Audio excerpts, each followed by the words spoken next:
Hello dear friends, welcome to this video. In this video, we'll be talking about composition of the function, a basic fundamental of it. मैंने बहुत बार देखा है कि student जब भी composition of a function confuse हो जाते हैं कि भाई है क्या कर रहा है, किस तरीके से काम करवा रहा है. Before starting with composition of a function, student को पहले ये तो पता होना चाहिए भाई फंक्शन क्या होता है. अगर सपोज मैं आपको कहूं function is from A to B, उसका मतलब क्या होता है? उसका मतलब ये होता है कि आपने एक रूल डिफाइन किया है जिस रूल से आपको यूनिक आउटपुट मिलते जाता है for every possible input.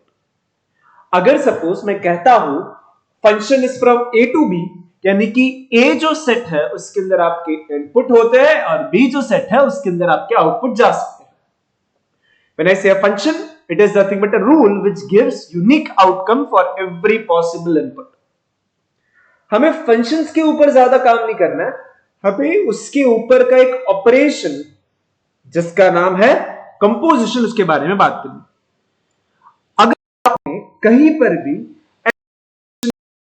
F फिर करके या फिर जी फिर सर्कल करके एफ, जिससे मैंने ये भी सुना है कि स्टूडेंट उसे फॉग और गॉफ करके बुलाते हैं.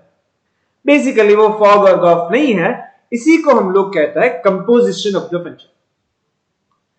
जैसे ही कोई एक फंक्शन एक्स के ऊपर लगता है आपको एक आउटकम मिल जाता है. For an example, G is a function जिसको एक्स के ऊपर लगाने पर आउटपुट आता है एक्स स्क्वायर. अगर आपने अपने आउटपुट को वापस किसी एक फंक्शन का इनपुट बना दिया तो उसे हम लोग कहते हैं कंपोजिशन. अरे यार सर, आप तो और कंफ्यूज कर रहे हो. अब तक तो लग रहा था डरावना है, अब तो लगता है और ज्यादा डिफिकल्ट है. इजी बनाते हैं, लेकिन अभी के लिए सिर्फ ये समझेंगे कि कंपोजिशन ऑफ द फंक्शन का मतलब होता है function applied on the function. ठीक है, इसको लिख देंगे. Composition means function applied on the function. कुछ एग्जांपल लेते हैं और एग्जांपल के साथ साथ उसको की कोशिश करते हैं. मेरे पास दो फंक्शन है F of X and G of X. इस तरीके से मुझे करना है उनका कंपोजिशन. कंपोजिशन का मतलब फंक्शन अप्लाइड ऑन फंक्शन. लिखा कैसे जाता है? तो लिखा जाता है उसको एफ कंपोजिट, यानी कि छोटा सा सर्कल जी ऑफ एक्स. इसका मतलब क्या हो गया? इसका मतलब सबसे पहले आप जी ऑफ एक्स को लिखोगे. आपका जी ऑफ एक्स क्या है? X plus 3 is your G of X. और उसको आप कहां पर लगाओगे? ये जो जी ऑफ एक्स है उसके ऊपर आप एफ लगा दोगे, यानी कि उसके ऊपर एफ लगा दो. एफ किस तरीके से काम करता था? एफ क्या करता है? जो भी आप उसको इनपुट दोगे वो आउटपुट में उसका स्क्वायर कर देगा. मतलब कि अगर मैंने एफ के अंदर एक्स डाला तो आंसर एक्स स्क्वायर होता है. अगर सपोज मैंने एफ के अंदर एक्स प्लस 3 को डाला तो आउटपुट क्या होगा? उसका स्क्वायर होगा ना, यानी कि वो क्या बन जाएगा? X plus 3 the whole square. यानी कि हम यहां पर सीख क्या रहे? वी आर लर्निंग दैट अगर सपोज आपके पास f composite g of x हो तो इसका मतलब क्या होता है? उसका मतलब होता है पहले जी ऑफ एक्स निकालो, जो भी उसका आउटपुट होता है उसे एफ के लिए इनपुट मान लो. जो मैं थोड़ी देर पहले बोल रहा था ना कि आउटपुट बिकम्स इनपुट, उसका मतलब ये हो गया. सही है. और यहां पर हमें उसका आंसर मिल रहा है. फॉर दिस एग्जांपल उसका आंसर बन रहा है x plus 3 the whole square. आगे बढ़ते हैं. हम लोग ने f कंपोजिट g लिखा तो ऐसे आया, लेकिन मैं उल्टा भी लिख सकता हूं.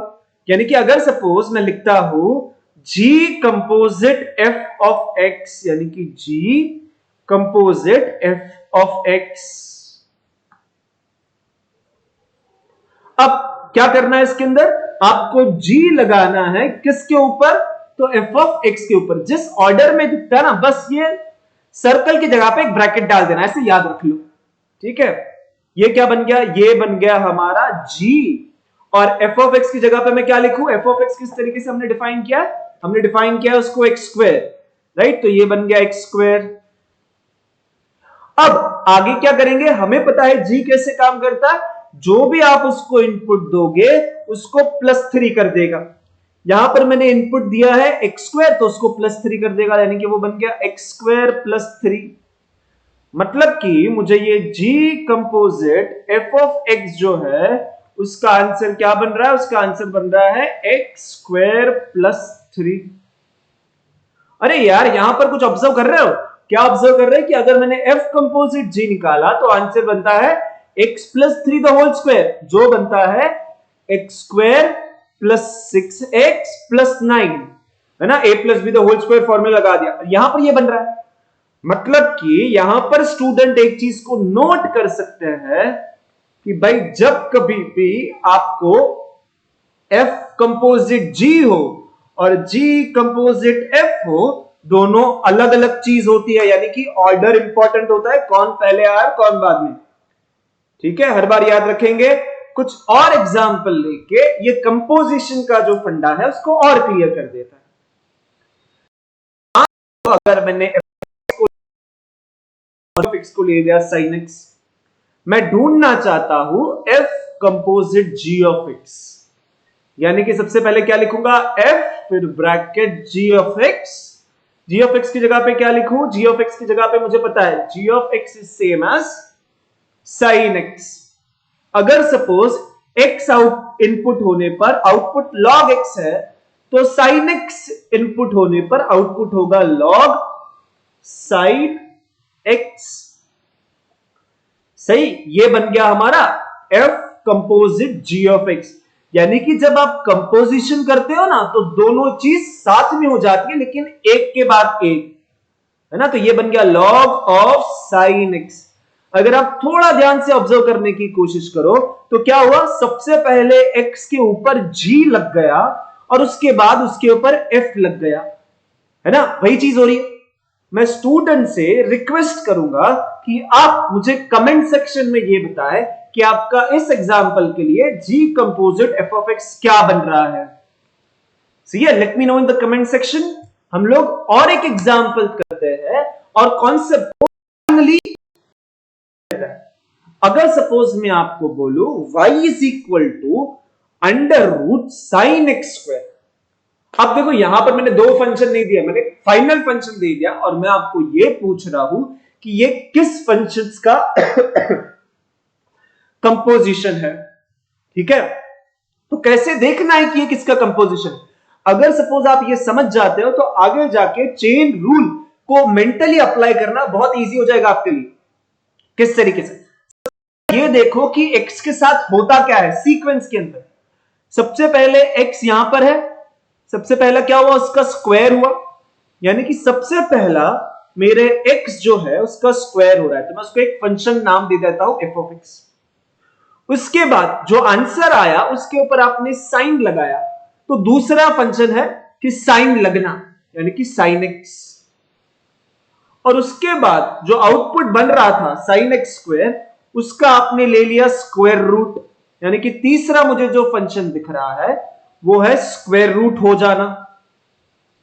अगर मैं अपने y को इस तरीके से लिखता हूं sin x स्क्वायर, क्या मैं कह सकता हूं सबसे पहले मैंने क्या किया, f ऑफ x किया, यानी कि x स्क्वायर, उसके ऊपर मैंने साइन लगाया यानी मैंने g लगाया उसके ऊपर, उसके बाद अंडर रूट लगाया ना, यानी कि मैंने उसके ऊपर h लगाया, यानी कि मेरा जो फंक्शन है वो क्या बन गया, वो बन गया h composite g composite f of x हो गया।